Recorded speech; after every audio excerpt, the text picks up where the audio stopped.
Guys, ഇന്ന് നമ്മൾ ഉണ്ടാക്കാൻ പോകുന്നത് നല്ല നാടൻ ചെമ്മീൻ കറിയാണ് ഇവിടെ ഉണ്ടാക്കാൻ പോകുന്നത്. അതിനായിട്ട് ഞാൻ കുറച്ച് ചെമ്മീൻ ഒന്ന് കഴുകി വൃത്തിയാക്കിയ ശേഷം അതിലേക്കൊന്ന് മുളക്, മഞ്ഞൾ, ഉപ്പ് എന്നിവ ചേർക്കുക. പിന്നെ ഞാൻ കുറച്ച് ചെമ്മീൻ വറുക്കാനായിട്ടൊന്ന് മാറ്റി വെച്ചിട്ടുണ്ട്. അതിലേക്ക് ഈ പറഞ്ഞ പൊടികളും ഉപ്പും ഒന്ന് ചേർക്കുക. ആവശ്യത്തിനനുസരിച്ച് ചേർക്കും. ഞാനെല്ലാം ഊഹത്തിനനുസരിച്ചാണ് ഇവിടെ എടുക്കുന്നത്. പിന്നെ കുറച്ചൊന്ന് പുളി ഒന്ന് വെള്ളത്തിൽ കുതിരാനായിട്ടൊന്ന് മാറ്റി വെച്ചിട്ടുണ്ട്. പിന്നെ ഈ പൊടികളെല്ലാം ഒന്ന് മീനിലേക്ക് ഒന്ന് മിക്സ് ചെയ്തൊന്ന് എടുക്കാം. പിന്നെ നമുക്ക് എന്ത് ചെയ്യാം, വറുക്കാനായിട്ടുള്ള മീൻ നമുക്ക് ഫ്രിഡ്ജിലേക്ക് മാറ്റി വെക്കാം. അത് നമുക്ക് എപ്പോഴാണ് വറുക്കുന്നത് ആ സമയത്ത് എടുത്താൽ മതിയല്ലോ.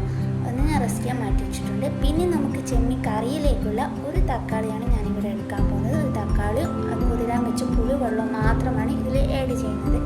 അതൊന്ന് നല്ലോണം ഒന്ന് തിളക്കുന്നതിന് മുമ്പ് നമുക്ക് എന്ത് ചെയ്യാം, കുറച്ച് തേങ്ങ ചിരകിയതിന് ശേഷം അതിലേക്ക് കുറച്ച് ചുവന്ന ഉള്ളിയും കുറച്ച് ജീരകവും കൂടി നമുക്ക് എന്ത് ചെയ്യാം, അരച്ചെടുക്കാം.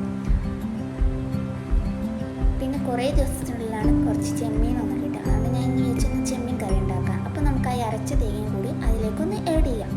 അത് നല്ലോണം ഒന്ന് തേങ്ങ നല്ലോണം ഒന്ന് പതച്ചതിന് ശേഷം നമുക്ക് എന്ത് ചെയ്യാം, കുറച്ച് വെളിച്ചെണ്ണയിൽ കടുകും ഉലുവയും കൂടി ഒന്ന് പൊട്ടിച്ചെടുക്കാം.